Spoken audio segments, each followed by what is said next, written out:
Hello नमस्कार दोस्तों, स्वागत है आपका success point gas online platform पर।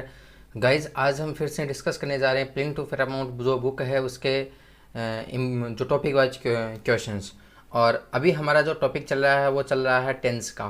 और हमने प्रीवियस क्लास में टेंस के कुछ इंपॉर्टेंट क्वेश्चन डिस्कस किए थे और आज हमारा जो सेकंड सेशन रहेगा वो टेंस पे रहेगा, ठीक है। और ये सेशन है आपके लिए यूज़फुल रहेगा। वो जैसे SSC, CGL, CPO, CHSL, MTS, CDS, NDA, banking, air force, navy, इन सभी एग्जाम के यदि आप प्रिपरेशन कर रहे हो तो ये वाला सेशन आपके लिए बहुत ज़्यादा इंपॉर्टेंट रहेगा। चलिए डिस्कस करते हैं क्वेश्चन नंबर। सबसे पहले गाइज अपने यदि हम बात करें क्वेश्चन नंबर 1 से लेकर 20 तक हमने प्रीवियस सेशन में डिस्कस किए थे।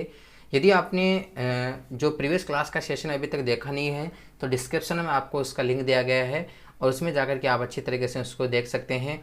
और ठीक है, चलिए डिस्कस करते हैं। पहला question, he said that the thief seized a fully loaded gun from a policeman and shot him। ठीक है, सबसे पहले बात करते हैं गाइज यहाँ पे ही सेड दैट। देखो ही के जस्ट बाद में यहाँ पे सेड यानी यहाँ पे वर्ब की कौन सी फॉर्म आई है, सेकंड फॉर्म। यदि हम बात करें यहाँ पे इसकी फर्स्ट फॉर्म तो इसकी फर्स्ट फॉर्म होती है गाइज से, सेकंड फॉर्म क्या होती है, सेड, और थर्ड फॉर्म क्या होती है, सेड। तो यहाँ पे अपनी वर्ब यूज़ हुई है, वो कौन सी वर्ब हुई है, सेकंड फॉर्म यूज़ हुई है, ठीक है। इसका मतलब अपना सेंटेंस का स्टेटमेंट है वो पास्ट में दिया गया है, ठीक है। He said that the thief seize a fully loaded, ठीक है। तो देखो यहाँ पे गाइज जो वर्ब आई है सीज, यहाँ पे सीज है वर्ब की फर्स्ट फॉर्म है, ठीक है ना, वर्ब की फर्स्ट फॉर्म है, लेकिन अपना जो स्टेटमेंट है वो तो पास्ट का है। तो यहाँ अपन यूज़ करेंगे सीज की जगह क्या यूज़ करेंगे, सीज की जगह अपन यूज़ करेंगे गाइज सीज्ड। क्या यूज़ करेंगे, सीज्ड। और यहाँ पे option number B will be correct answer. तो यहाँ पे सीज की जगह अपन क्या करेंगे, सीज्ड करेंगे। और आगे का स्टेटमेंट भी देखते हैं, ए पुलिसमैन एंड शॉट। तो यहाँ पे देखो अपन बात करें शॉट, ये भी यहाँ पर पास्ट का स्टेटमेंट जो पास्ट की वर्ब है। कैसे, यहाँ पे इसकी फर्स्ट फॉर्म होती है सूट, SHOOT सूट, और सेकंड फॉर्म होती है शॉट, और थर्ड फॉर्म क्या होती है, शॉट। तो यहाँ पे अपना सारा जो सेंटेंस है वो यहाँ पे V2 में दिया गया है। इसका मतलब यहाँ पे अपन सीज की जगह अपन सेकंड फॉर्म यूज करेंगे, सीज्ड। आशा करता हूँ गाइज यहाँ पे क्वेश्चन अच्छी तरीके से समझ गए होंगे। यदि आपको सेशन अच्छा लग रहा हो तो वीडियो को लाइक और यहाँ पे चैनल को सब्सक्राइब जरूर कर लें। चलिए डिस्कस करते हैं आगे वाला क्वेश्चन। क्वेश्चन नंबर अपना 22। क्वेश्चन नंबर 22 है, स्टार्ट है, based on the newspaper reports we can conclude that many accidents by reckless driving no error। आपको बताना है एरर है वो पार्ट ए में है, बी में है, सी में है या डी में है, ठीक है। देखो सबसे पहले बात करते हैं guys based on the newspaper. तो यहाँ पे यदि हम अपन बात करें न्यूज़पेपर, तो न्यूज़पेपर यहाँ पे किसके रूप में है, नाउन के रूप में यूज़ हुआ है। क्योंकि आपको भली भांति पता है आर्टिकल सदैव ही नाउन से पहले यूज़ होते हैं, ठीक है। The newspaper reports we can conclude that many accidents. देखो गाइज यदि हम बात करें मैनी, हमने यहाँ पे पिछले सेशन में हमने पढ़ा था मैनी के बाद में सारे के सारे आने वाले नाउन और प्रोनाउन होते हैं वो प्लूरल तो नाउन आती है और प्लूरल ही क्या आती है, वर्ब आती है, ठीक है। चलिए तो देखो मैनी एक्सीडेंट्स, यहाँ पे आगे बाई दिया हुआ है, इसका मतलब इसे हमें पता चल रहा है सेंटेंस है वो पैसिव का नज़र आ रहा है। किसका नज़र आ रहा है, पैसिव का। गाइज यहाँ पे अपन बात करें मैनी के बाद में अपना सब्जेक्ट है प्लूरल है, लेकिन यहाँ अपने को वर्ब नहीं दी गई है। तो यहाँ पे अपन यदि वर्ब यूज़ करें तो वाज और सॉरी यहाँ पे है अपन लगा सकते हैं, या तो कॉन्टिन्यूस में मान सकते हैं या यहाँ पे है प्रेजेंट का मान सकते हैं, ठीक है ना, प्रेजेंट का या पास्ट का मान सकते हैं, ठीक है ना। लेकिन यहाँ पे स्टेटमेंट को देखें अपन कैन आ रहा है, इसका मतलब यहाँ पे अपना सेंटेंस का मूड है वो प्रेजेंट का है। तो यहाँ पे अपन क्या करेंगे, मैनी एक्सीडेंट्स के जस्ट बाद में अपन यहाँ लगाने वाले हैं आर। क्या लगाने वाले हैं, आर। तो करेक्ट आंसर बन जाएगा many accidents are many accidents are by reckless driving. और यहाँ पे इस तरीके से ये वाला बन जाएगा। देखो गाइज यहाँ पे जो वर्ड दिया हुआ है अपना रेकलेस, तो रेकलेस का मतलब होता है, रेकलेस का मतलब होता है लापरवाह, लापरवाह। ये कई बार एग्जाम में आपको पूछा जाता है। रेकलेस का मतलब होता है लापरवाह। इसके लिए और भी वर्ड आते हैं, जैसे एक वर्ड आता है आपका केयरलेस। क्या आता है, केयरलेस। एक इम्पोर्टेंट वर्ड आता है आपका केयर फ्री। केयर फ्री, ऐसा आदमी जो पूरी तरीके से केयर से आज़ाद है। तो यहाँ पे इस दोनों का अर्थ होता है लापरवाह के सेंस में। चलिए डिस्कस करते हैं गाइज आगे वाला क्वेश्चन। क्वेश्चन नंबर अगले वाला नेक्स्ट है क्वेश्चन नंबर 23 का पार्ट फर्स्ट है, where have I to deposit fee, और यहाँ पर ऑप्शन नंबर डी है नो एरर वाला। तो यहाँ पे आप बताइए कौन से वाला ऑप्शन करेक्ट होगा। चलिए देखो गाइज, यहाँ पे सबसे पहले अपन सेंटेंस के स्ट्रक्चर को देखें तो सेंटेंस का स्ट्रक्चर आपको इंट्रोगेटिव सा नज़र आ रहा है। कैसा नज़र आ रहा है? इंट्रोगेटिव। इंट्रोगेटिव सेंटेंस के स्ट्रक्चर की बात करें तो सबसे पहले WH वर्ड, फिर यहाँ पे यूज़ होती है हेल्पिंग वर्ब, फिर उसके बाद में यदि अपन बात करें तो उसके बाद में आता है सब्जेक्ट, फिर यहाँ पे मेन वर्ब, मेन वर्ब के बाद में ऑब्जेक्ट, और ऑब्जेक्ट के बाद में लास्ट में क्या आता है? Question mark. ठीक है, चलिए सबसे पहले बात करें गाइज इसके असर्टिव सेंटेंस के। तो असर्टिव सेंटेंस बनता है अपना क्या? Subject plus helping verb plus main verb, और उसके बाद में क्या बनता है? ऑब्जेक्ट। ठीक है, चलिए तो दिए गए सेंटेंस जो गिवन सेंटेंस है उसका सबसे पहले अपन यहाँ पे इसका असर्टिव सेंटेंस बनाते हैं। तो इसका असर्टिव सेंटेंस बनता है guys, I have to deposit fees, deposit fees.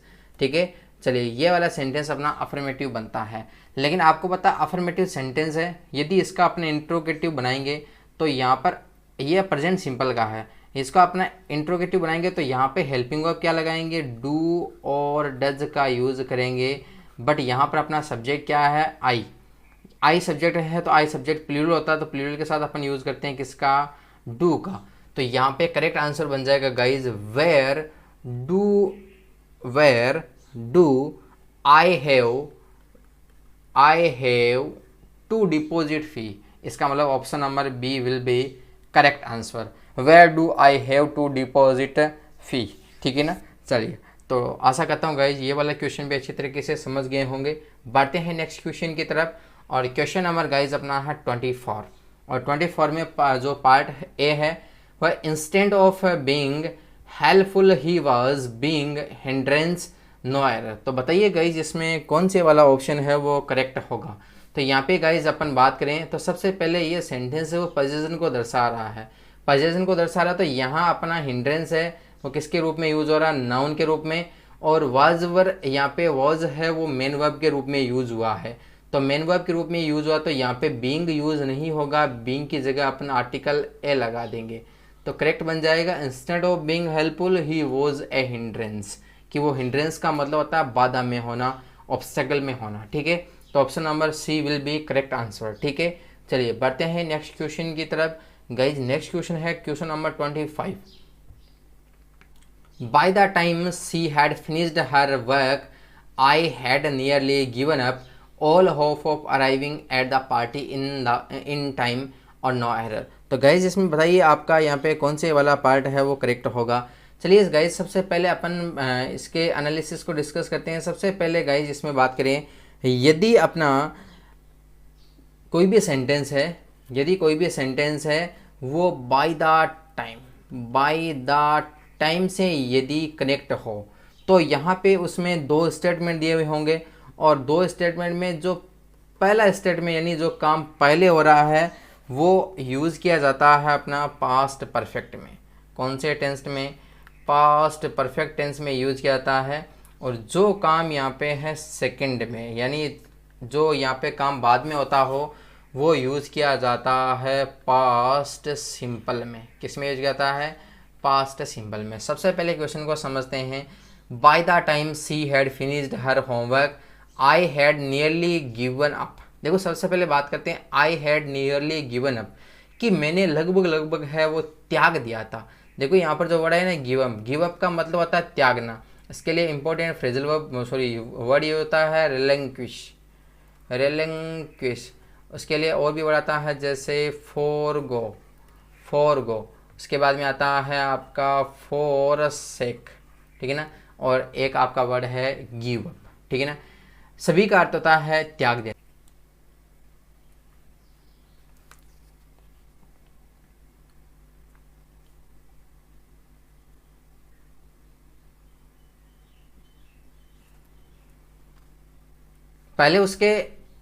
पहुंचने के बारे में बात हुई थी और फिर उसके काम कंप्लीट होने की बात हुई थी। इसका मतलब यहाँ पे हैड यूज़ नहीं होगा और हैड ये करेक्ट हो जाएगा। By the time she finished her work. ठीक है, चलिए बढ़ते हैं नेक्स्ट क्वेश्चन की तरफ गाइज। नेक्स्ट क्वेश्चन है गाइज अपना question number 26। Grapes can not gathered from thistles. देखो सबसे पहले बात करते हैं इसमें ग्रेप्स। ग्रेप्स यहाँ पे अपना नाउन है, ग्रेप्स यहाँ पर है, अंगूर की बारे में बात हो रही। ठीक है, कैन नॉट यदि हम बात करें यहाँ पे है model auxiliary verb. Model auxiliary verb की बात करें तो यहाँ पे उनके बाद सदैव ही वर्ब की फर्स्ट फॉर्म का प्रयोग किया जाता है। तो यहाँ पे गैदर्ड यूज न होकर के करेक्ट आंसर क्या होगा, गैदर यूज होगा। क्या यूज होगा, गैदर यूज होगा। चलिए बढ़ते हैं नेक्स्ट क्वेश्चन की तरफ। क्वेश्चन नंबर 27 है the vaccine when hit the Indian market is dodged by controversy. ठीक है, चलिए सबसे पहले बात करते हैं द वैक्सीन। वैक्सीन यहाँ पे नाउन है और नाउन से पहले अपना आर्टिकल द आया हुआ है। व्हेन हिट, तो यहाँ पे अपन बात करें हिट। हिट यहाँ पे वर्ब की कौन सी फॉर्म है, सेकंड फॉर्म में। क्यों, क्योंकि यहाँ पे हिट का सब्जेक्ट है वैक्सीन है और यहाँ पर आपका रिलेटिव प्रोनाउन के रूप में यूज हुआ है व्हेन। ठीक है ना, कंजक्शन के रूप में मान सकते हैं। ठीक है, चलिए the vaccine hit the Indian market. तो देखो यहाँ पे सबसे पहले बात करते हैं यदि स्टेटमेंट पास्ट का दिया गया है तो पास्ट के स्टेटमेंट में अपन इज का यूज़ नहीं करेंगे। यहाँ पे करेक्ट यूज़ क्या होगा या करेक्ट आंसर क्या होगा, इज की जगह हो जाएगा वोज हो जाएगा। क्या हो जाएगा, वोज हो जाएगा। ठीक है, चलिए डिस्कस करते हैं आगे वाले क्वेश्चन को। और आगे वाला क्वेश्चन 28 है the pond is flooded with water because it is raining continuously for the last 3 years। तो बताइए यहाँ पे क्वेश्चन नंबर कौन से वाला है वो करेक्ट होगा। चलो सबसे पहले बात करते हैं, अपन क्वेश्चन को समझते हैं। देखो द पॉन्ड इज़ फ्लोडेड, यानी पॉन्ड का मतलब है पानी के तालाब की बात हो रही है। With water because it is raining, यानी इट इज़ रेनिंग यानी कंटिन्यूस की बात हो रही है। Continuously for the last 3 days। यहाँ पे गाइज अपना यहाँ से पता चला सिंस फॉर के साथ जब टाइम दिया हो तो किस टेंस का यूज़ करते हैं अपन, परफेक्ट कॉन्टिन्यूस टेंस का। किसका यूज़ करते हैं, परफेक्ट कॉन्टिन्यूस का। और परफेक्ट कॉन्टिन्यूस का यूज़ करते हैं तो यहाँ पे अपना ऑप्शन नंबर ए क्या हो जाएगा, करेक्ट आंसर हो जाएगा। तो क्या बन जाएगा, the pond has been, the pond has been flooding. कई बार फ्लडिंग आता है या कई बार फ्लडेड भी आता है। ठीक है ना, दोनों में से कौन सा भी यहाँ पे करेक्ट हो सकता है क्योंकि उसमें फ्लड को स्टैटिक वर्ब के रूप में मानते हैं। ठीक है, चलिए डिस्कस करते हैं क्वेश्चन नंबर 29।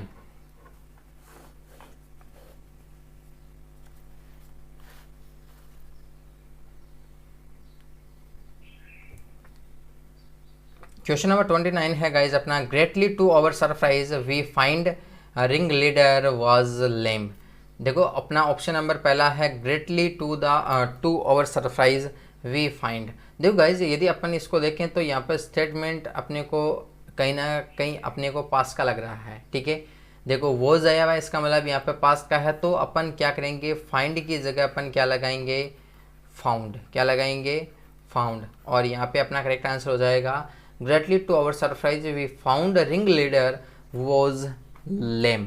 देखो गाइज यहाँ पे जो वर्ड आया है अपना लेम, इसमें दो तरीके के होमोनिम्स यूज होते हैं। एक यूज होता है लेप और एक यूज होता है लेम। तो अपन इसमें यदि हम बात करें तो सबसे पहले यदि हम बात करें लेम, तो लेम यूज़ होता है अपने यदि कोई भी व्यक्ति है लंगड़ा हो। लेम का मतलब होता है क्या, लंगड़ा। और लेकिन लेम का मतलब होता है क्या, मेमना, यानी a young of ship, a young of ship, यानी यहाँ पर भेड़ या अपन बात करें गोट बकरी, बकरी के जो बच्चे हैं या आपका शिप भेड़ का बच्चा है उसे अपन क्या बोलेंगे, लेम्ब बोलेंगे। ठीक है, चलिए बढ़ते हैं नेक्स्ट क्वेश्चन की तरफ। Question number 30 I am not familiar with all the important places in his town although I had been living here for 2 years। तो गाइज बताइए यहाँ पे कौन से वाले पार्ट में जो एरर है। ठीक है, चलिए सबसे पहले यदि हम बात करें, देखो I am not familiar with, familiar with का मतलब होता है किसी से परिचित होना। All the important places in this town although I had been living here. देखो सबसे पहले अभी जस्ट हमने पीछे वाले क्वेश्चन में अभी डिस्कस किया था, यदि सिंस फॉर के साथ में टाइम दिया हुआ इसका मतलब कौन सा टेंस यूज होगा, परफेक्ट कॉन्टिन्यूस। बट यदि हम बात करें पूरे के पूरे पीछे दिए गए स्टेटमेंट की, पूरा का पूरा स्टेटमेंट दिया गया है आपका किसमें, प्रेजेंट में। किसमें दिया गया है, प्रेजेंट में। तो यहाँ पे अपन प्रेजेंट परफेक्ट कॉन्टिन्यूस का यूज़ करेंगे। बट गाइज किसी के दिमाग में ये भी आ सकता है कि सर यहाँ पे अपन हैड बीन है, तो यहाँ पे अपन एम की जगह यहाँ पे वाज क्यों नहीं कर दिया। तो बता देता हूँ गाइज, यदि अपना कोई भी सेंटेंस, यानी ये सेंटेंस है वो कैसा सेंटेंस है, यह सेंटेंस है कॉम्प्लेक्स सेंटेंस। कौन सा सेंटेंस है, कॉम्प्लेक्स सेंटेंस। और कॉम्प्लेक्स सेंटेंस को अपने यदि माने कैसे बनता है, तो कॉम्प्लेक्स सेंटेंस एक दो क्लोज से मिलकर बनता है। एक तो किसे, प्रिंसिपल क्लोज से, और दूसरा बनता है आपका सबऑर्डिनेट क्लोज से। किसे बनता है, सबऑर्डिनेट क्लोज से। तो इसमें क्या करते हैं, हमेशा ही अपन चेंज करते हैं वो सबऑर्डिनेट क्लोज में चेंज करते हैं, ना कि प्रिंसिपल क्लोज में। कुछ चेंजेस करना हो तो, ठीक है ना। तो यहाँ पे अपना सबऑर्डिनेट क्लोज ये वाला है। सबऑर्डिनेट क्लोज का मतलब होता है डिपेंडेंट क्लोज, जो दूसरे पे निर्भर होता हो। और वैसे इनका यहाँ पे रहता ही है, यदि यहाँ पर सबऑर्डिनेटिंग कंजक्शन से जुड़ा हुआ हो तो सबऑर्डिनेट क्लोज होता है। जैसे if, until, unless, as if, even if, provide, provide that, although, whatever, whenever, ये सारे कंजक्शन जहाँ जुड़े हुए हो वो सबऑर्डिनेटिंग कंजक्शन होते हैं। तो यहाँ पर अपन हेड की जगह यहाँ पे क्या लगाएंगे, हैव, और option number C will be correct answer. ठीक है, बढ़ते हैं नेक्स्ट क्वेश्चन की तरफ। और नेक्स्ट क्वेश्चन है गाइज अपना क्वेश्चन नंबर 31।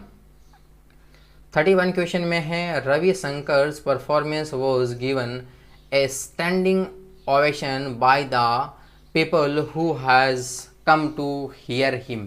तो बताइए गाइज यहाँ पे इसमें ऑप्शन नंबर कौन से में एरर वाला पार्ट है। ठीक है, चलिए सबसे पहले अपन बात करते हैं। तो देखो यहाँ पे रवि शंकर परफॉर्मेंस की, रवि शंकर की परफॉर्मेंस, यदि हम बात करें यहाँ पे गाइज परफॉर्मेंस का पार्ट्स ऑफ स्पीच पूछा जाए तो क्या है, नाउन है।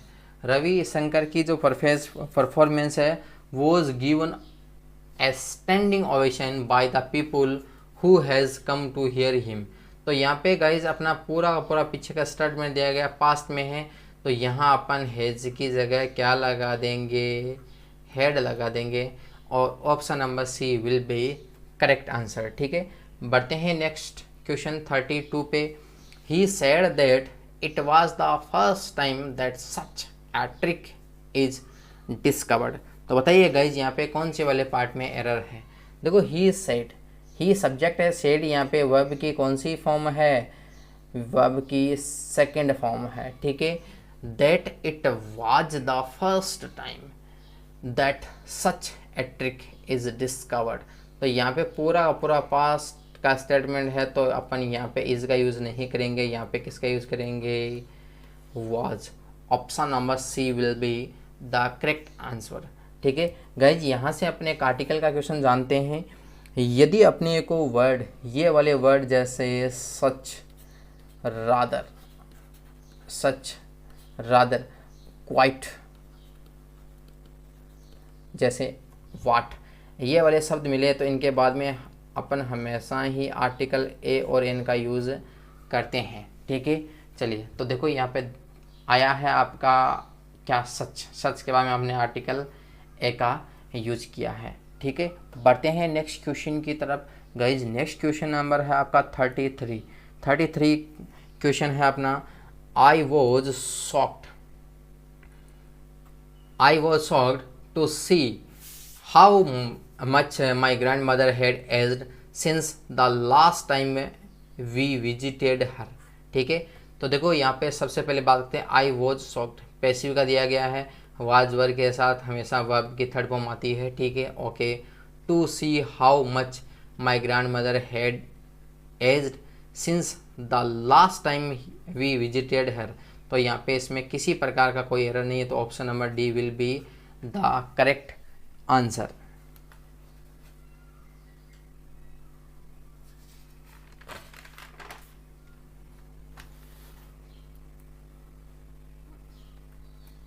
बढ़ते हैं गाइज नेक्स्ट क्वेश्चन की तरफ, और क्वेश्चन नंबर अपना होगा 34।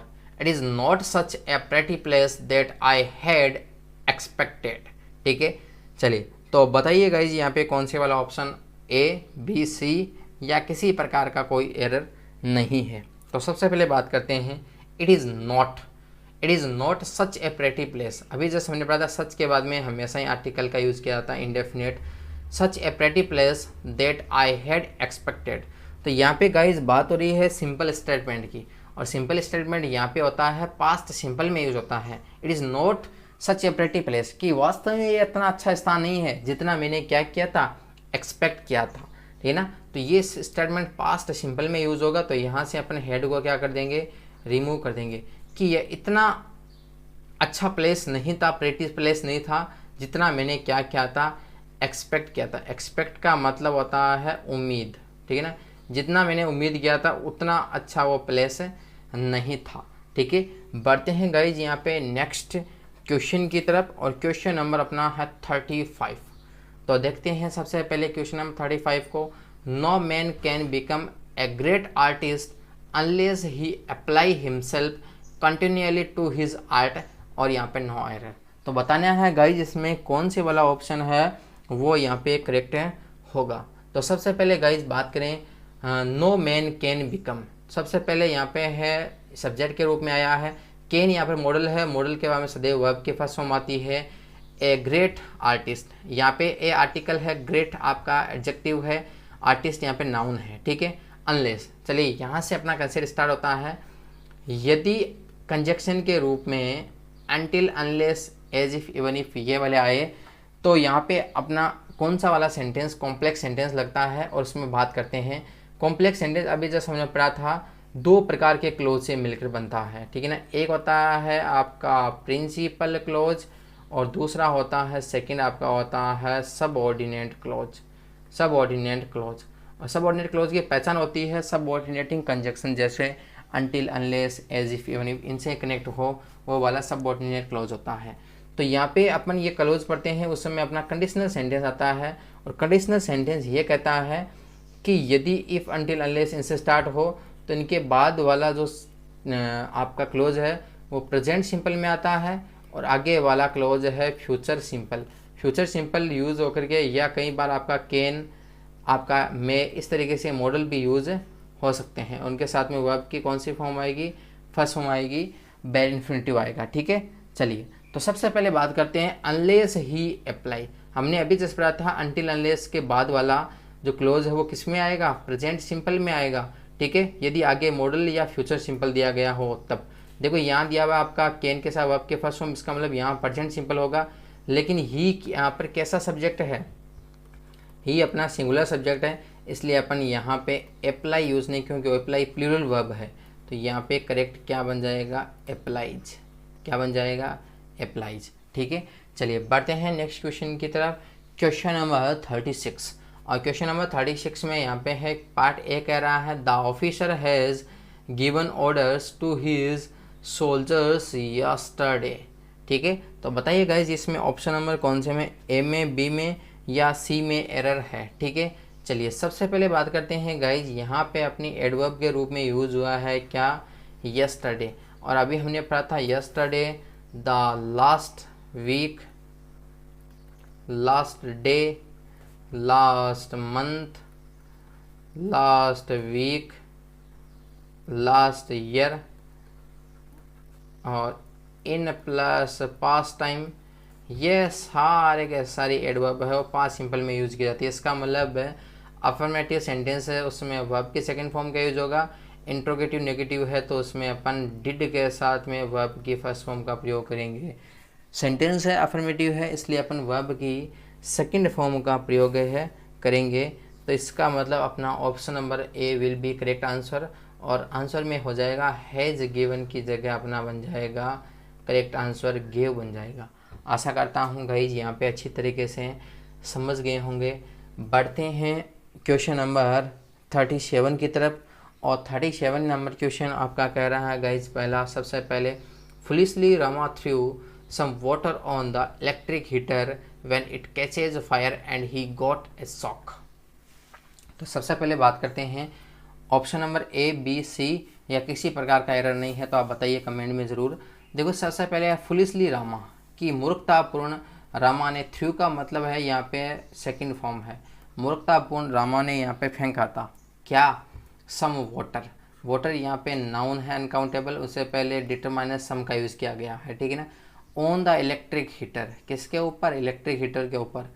व्हेन इट कैचेज, और उसी समय उसको पकड़ लिया था किसने, फायर ने। And he got a shock, देखो यहाँ पे गॉट कौन सी फॉर्म है, सेकेंड फॉर्म है, ठीक है। तो यहाँ पे आपका सेकेंड फॉर्म V2 दिया गया है, यहाँ पे सेकेंड फॉर्म V2 दिया गया है। इसका मतलब यहाँ आने वाली वर्ब है वो सिंगुलर यूज़ नहीं होगी, प्रेजेंट में यूज़ नहीं होगी, ये भी किस में यूज़ होगी, पास्ट में। तो कैच की सेकेंड फॉर्म क्या बन जाएगी आपके, कॉट, क्या बन जाएगी, कॉट बन जाएगी।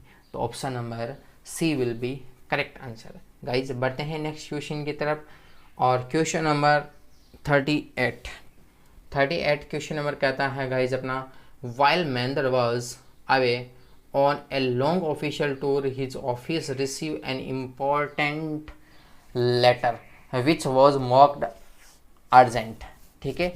तो सबसे पहले गाइज यहाँ पे बताइए आपका option number A, B, C या किसी प्रकार का एरर नहीं है। तो देखो सबसे पहले वाइल महेंद्र वाज, यहाँ पे सेकेंड फॉर्म दी गई है, was away on a long official tour, his office receive an important letter which was marked. तो यहाँ पर भी आपको V2 दिया गया पास्ट का, तो यहाँ पे अपना जो दी गई वर्ब है रिसीव, रिसीव भी किस में आएगी, V2 में। तो यहाँ पे करेक्ट ऑप्शन, करेक्ट आंसर क्या हो जाएगा,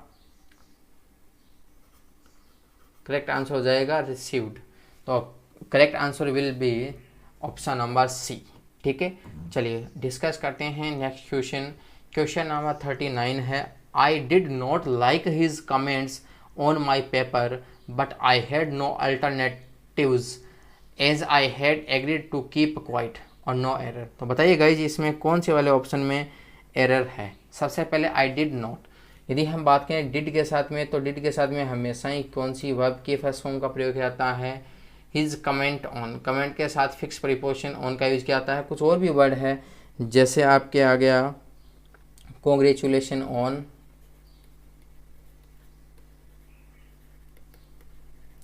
जैसे फोकस ऑन, जैसे काउंट ऑन,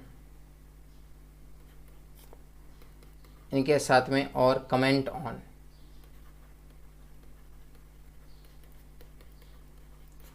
किसी पे टिप्पणी करना, तो देखो comment on my paper but I had no alternatives as I had agreed to keep quiet. तो गाइज इसमें किसी प्रकार का कोई भी एरर नहीं है, तो option number D will be correct answer. और बढ़ते हैं गाइज अपना लास्ट क्वेश्चन की तरफ, और आज का अपना लास्ट क्वेश्चन है, no country can long endure if its foundation were not laid deep in the material prosperity.